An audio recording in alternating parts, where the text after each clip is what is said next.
Bookseller's log. Tier 2 restrictions apply. Still in my panelled room, still going to poetic places.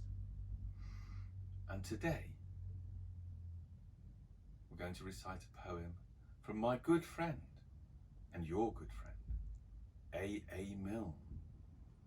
You might not know this one, but this one is King John's Christmas, and I'm very much looking forward to hearing it. John was not a good man. He had his little ways, and sometimes no one spoke to him for days and days and days. And men who came across him when walking in the town gave him a supercilious stare or passed with noses in the air, and bad John stood dumbly there, blushing beneath his imagined crown. John was not a good man, and no good friends had he. He stayed in every afternoon, but no one came to tea. And round about December, the cards upon his shelf, which wished him lots of Christmas cheer and fortune in the coming year, were never from his near and dear, but only from himself. John was not a good man, yet had his hopes and fears. They'd given him no present now for years and years and years. But every year at Christmas, while minstrels stood about, collecting tribute from the young for all the songs they might have sung, he stole away upstairs and hung a hopeful stocking out. John was not a good man. He lived his life aloof. Alone he thought a message out while climbing to the roof. He wrote it down and propped it against the chimney stack. To all and sundry, near and far, F. Christmas in particular, and signed not Joanna's R, but very humbly, Jack. I want some crackers and I want some candy. I think a box of chocolates would come in handy.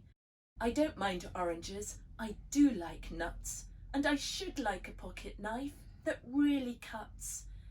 And oh, Father Christmas, if you love me at all, bring me a big red India rubber ball. John was not a good man. He wrote the message out and get into this room again, descending by the spout. And all that night he lay there, a prey to hopes and fears. I think that's him a-coming now. Anxiety bedewed his brow. He'll bring one present anyhow, the first I had in years. Forget about the crackers and forget the candy. I'm sure a box of chocolates would never come in handy. I don't like oranges, and I don't want nuts, and I have got a pocket knife that almost cuts. But oh, Father Christmas, if you love me at all, bring me a big red India rubber ball. John was not a good man. Next morning when the sun rose up to tell a waiting world that Christmas had begun, and people seized their stockings and opened them with glee, and crackers, toys and games appeared, and lips with sticky sweets were smeared, John said grimly, as I feared, nothing again for me. I did want crackers and I did want candy. I know a box of chocolates would come in handy. I do love oranges. I did want nuts. And I haven't got a pocket knife, not one that cuts. And oh, if Father Christmas had loved me at all, he would have brought a big red India rubber ball. John stood by the window and frowned to see below the happy bands of boys and girls all playing in the snow. And while he stood there watching and envying them all, when through the window, big and red, there hurtled by his inflated head and bounced and fell upon the bed an India rubber ball.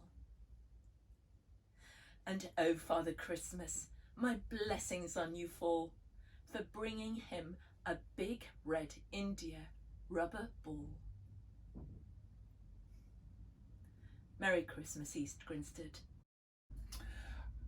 And folks, Bookseller's blog will return on Christmas Eve with a very special poem And then a Christmas special when I will be the warm-up act to Her Majesty the Queen. So at 2 o'clock on Christmas Day, John will have 2 poems for you. Look forward to seeing you then. Till then. Till then, good night, East Grinstead. Good night.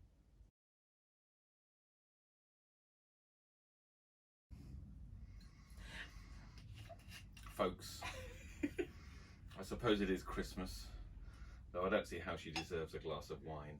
Not even a sip. I John do. was a very nice man and still is. Halo intact. In his dreams. Merry Christmas, East Grinstead. Merry Christmas. Merry Christmas, John. Merry Christmas, Chris.